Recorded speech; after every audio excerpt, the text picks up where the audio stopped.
So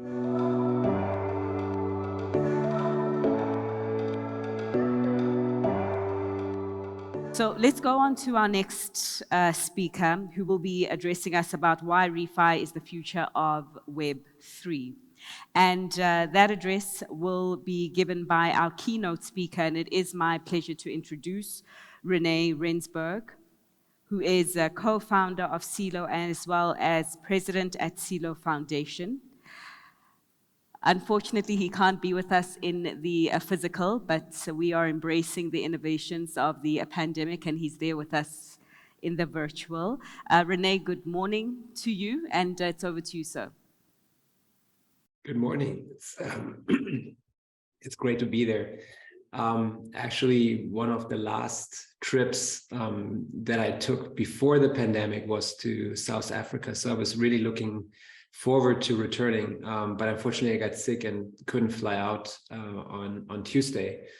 So hopefully I'm coming over to you through Zoom, okay? And if my voice is fading here and there, then I excuse that. But yeah, I was hoping to join you. Some of my colleagues from the Celo Foundation are there in person, so hopefully you'll have a chance to connect with them.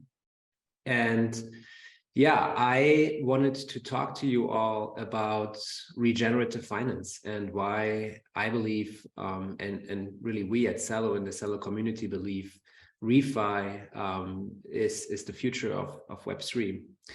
But maybe before we get started, just a little bit of background on Celo for those of you who haven't heard about it or haven't spent much time looking at it. Celo is a layer 1 blockchain. It was actually the first EVM layer 1 that launched with proof of stake back in the day. And one of the key drivers for us to start working on building Celo was to make Web3 more accessible to the real world and real world use cases. And so big focus on making crypto, making DeFi, making Web3 work on mobile devices, and a bunch of features that make that easier, including an identity protocol that maps phone numbers to public keys to allow to very easily send funds to a phone number, and also the ability to pay for gas in tokens like stable coins to remove a lot of the complexity that exists.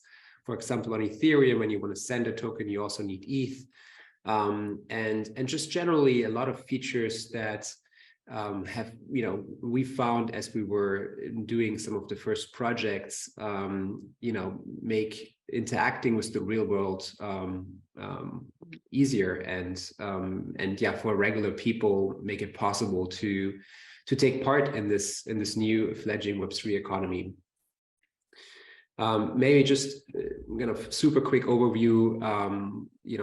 We're coming up on our three-year anniversary of Celo mainnet this Earth Day, and since the launch of the network, we've seen tremendous growth. So almost 250 million transactions processed on the chain, over 23 million wallet addresses. There's over 1,000 projects that we track, that we know of, that are building on the Celo platform, and that makes Celo one of the largest, biggest, and most active developer communities in Web3, but also embraced by big enterprises. So Deutsche Telekom, T-Mobile, Kickstarter, and a bunch of others have chosen Celo as their core layer 1 infrastructure. And that's quite exciting, because I think in order to succeed in our ambitious mission, we really need to collaborate and partner with everyone.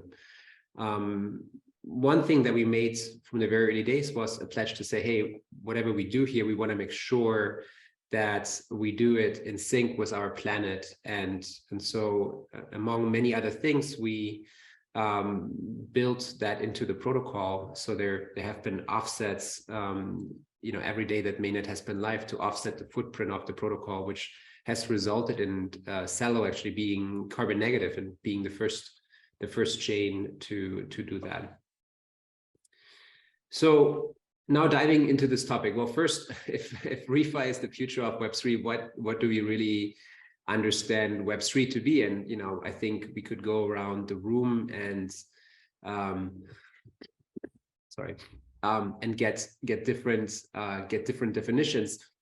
I've always seen Web3 as a really powerful infrastructure for mass coordination, and by enabling mass coordination, really giving us a tool set to solve some of the world's most pressing problems. And I think with that in mind, and I think a lot of people that are in the room or that are working in Web3 have come into the space seeing the potential of this technology to do good in the world. The headlines sometimes tell a different story. That's definitely in the previous talk, obviously touched on some of that, but I think at the heart, the technology is a really powerful tool if used the right way. And for us, let's now talk ReFi. Regenerative finance and regenerative economics as a concept is something that's really powerful, and that in many ways is some of these ideas are really only possible now that the technology, DeFi and Web3 technology has matured more, and that we have a lot of the pieces in place to actually deliver against some of those use cases. At a high level, if you were to ask me, hey, what's ReFi? The way I would define it is really as a new financial system that actually comes with positive externalities, where by matter of using this financial system, we're doing good for example, our planet or local communities, or even the individual from a financial access, financial inclusion perspective. And that is in stark contrast to really our current financial system, where oftentimes they're negative externalities, right? We're growing the economy by exploiting natural resources. And really one of the first realizations when first, diving deep into blockchain, into Ethereum, into EVM, was this realization that money is now software and, really can take all kinds of new forms and features. And so why not actually build a new financial system together that has sort of these positive externalities. And you can see some of the principles that we see as part of that. Mentioned the positive externalities. We can go into a bit more detail on what those are, but also a big focus on communities, on individuals, obviously our planet, and ideally creating a monetary system, a financial system that is in sync with our environment. Now, what does it look like in action? And I'll give a few examples here, but at a high level, we've seen projects teams think about natural asset-backed assets. So could we have currencies that are backed by instead of dollars in the bank account, actual natural assets in the community to create an uplift right in those assets and create sort of a positive feedback loop. The more the currency is used, the more those assets are preserved. A lot of efforts around indexing and putting value on environmental regeneration to again accelerate that happening.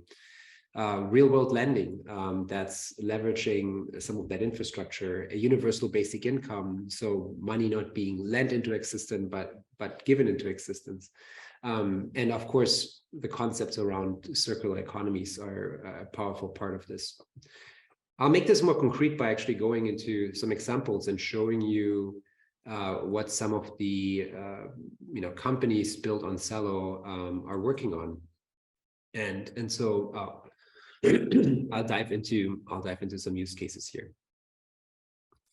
And first off, I'm taking a step back. One real benefit that blockchain technology more broadly brings, obviously, is transparency. And so we've seen projects on Celo that are really looking to leverage on-chain, off-chain data to report on social, environmental footprints and create really interesting new product experiences around that.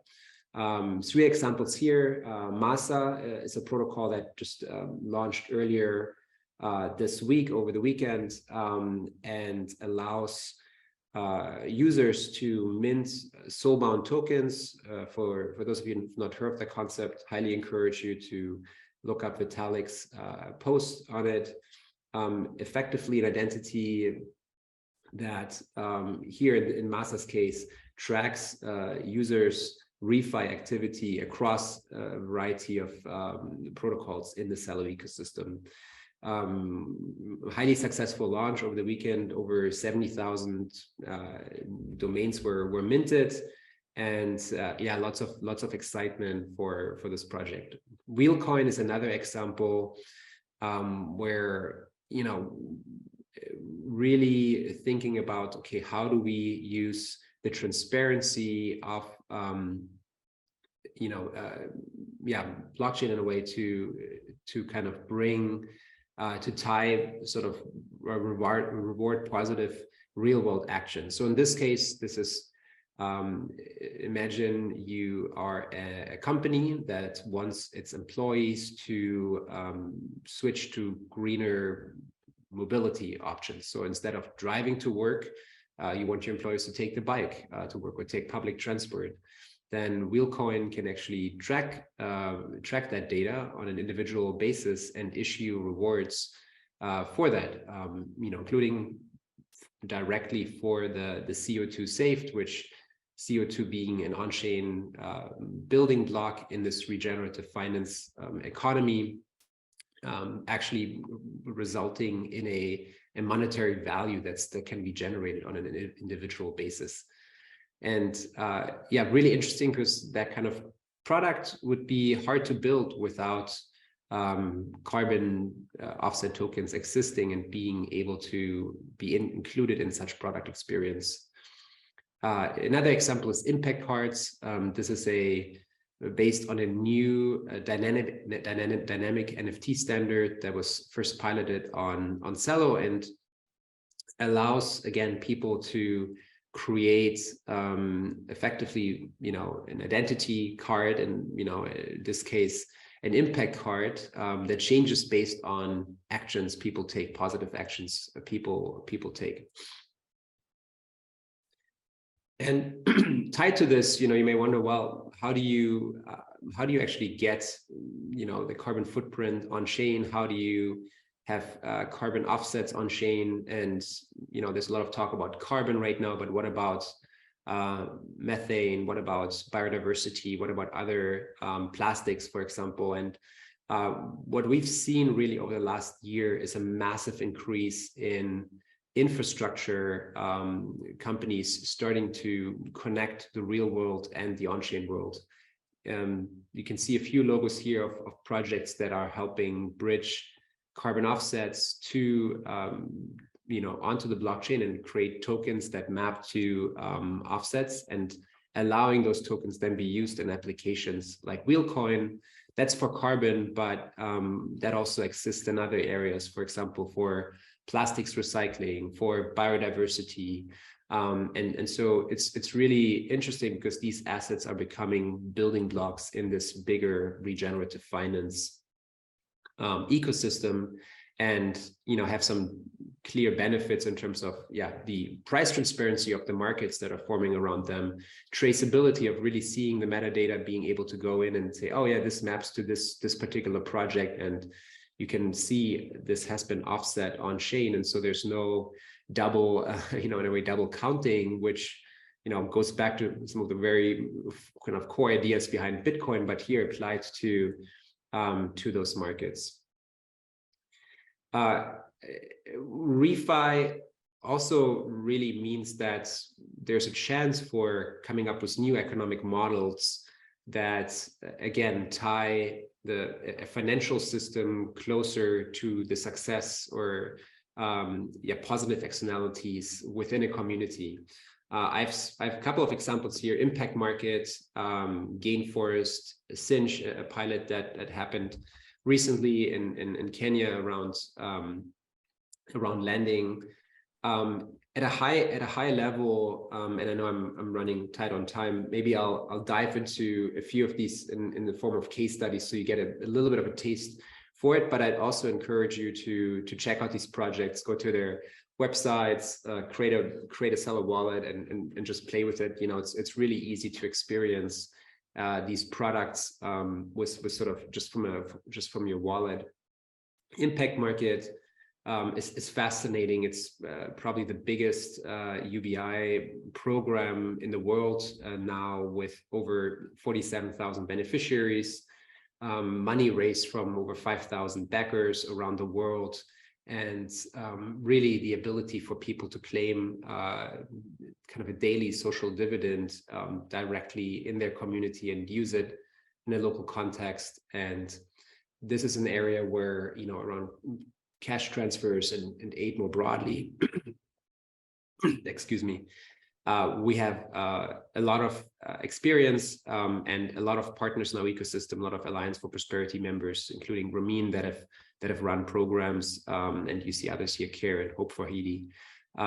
So that's definitely something where, you know, blockchain technology, and specifically Celo, with very, very low fees, tens of a cent, fast settlement, and on and off ramps in really many markets around the world, is a really good infrastructure to enable things that aren't really possible with traditional infrastructure. I mentioned Cinch. I just want to mention this one, which is interesting. There's a lot of obviously talk and focus more recently around real world lending. This is a very clever program that you know was undertaken here, where basically people that didn't have credit score, formal credit score, access to kind of loans, were able to get access to a loan because their employer Cinch put up collateral, and then through a decentralized lending market on Celo called Mula, and allowed employees to take out loans against that collateral. So really clever mechanism. It's possible to do that with Web3 much more easily than you would in the traditional world. And I think credit as an area more broadly, I see a lot of innovation happening also for entrepreneurs thinking about completely uncollateralized credit, using, for example, you know, what I mentioned earlier with Masa, or even Impact Cards on-chain signals to inform credit and lending decisions. Another example, EtherRisk. This is a decentralized insurance protocol on Celo that was really connecting kind of global insurance capital to farmers, in this case in Kenya, with, you know, automatic payouts through the protocol and the risk pool, and just by doing this on chain, reducing operational costs of running such a program by 80% and increasing coverage. And again, this is still a small scale program, but given the infrastructure is global, it's easy to see these things scale pretty quickly on a global basis.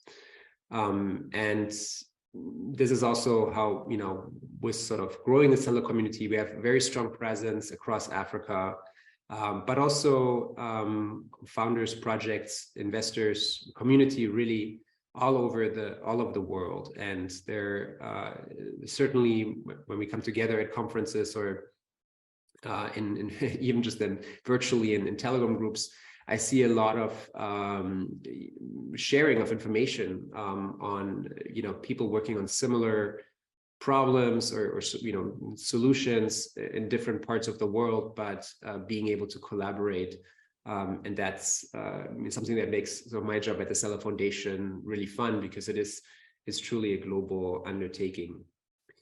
So maybe in summing up, what are some of the ways to also maybe get involved if you're curious to kind of learn more, or this is something you want to leverage in what you're building, your application? I mean, generally, encourage you to check out the Celo docs just to see some of the built-in features I mentioned earlier.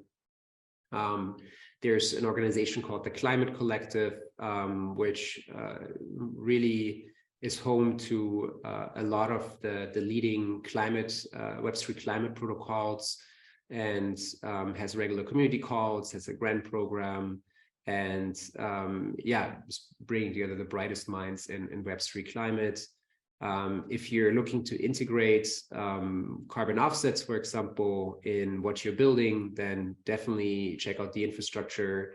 You're able to do programmatic automatic retirements directly on chain through your application. So that's really powerful. But then again, like I mentioned, there's many other building blocks, you know, whether that's plastics, sort of plastics recovery, recycling, and similar to a carbon credit, you could think of it as a kind of plastics credit for setting of plastics footprint. You could imagine, yeah, kind of working on loyalty solutions, either for your employees or for your users that integrate some of these elements. That's something that we're seeing a lot of interest right now in. But yeah, again, there's a big set of opportunities that this really newly emerging trend around ReFi and all the projects that are involved in that is bringing. And if you're interested to learn more, definitely be in touch. My DMs are open. Region Rene on Twitter. There's also the Celo website for more information. But yeah, with that, I want to thank you all for your time. It's a pleasure to be a part of this conference. Really sad I'm not there in person. Saw some pictures from it earlier, and yeah, hopefully next time I can be there in person, and hope to meet you all soon. Thank you.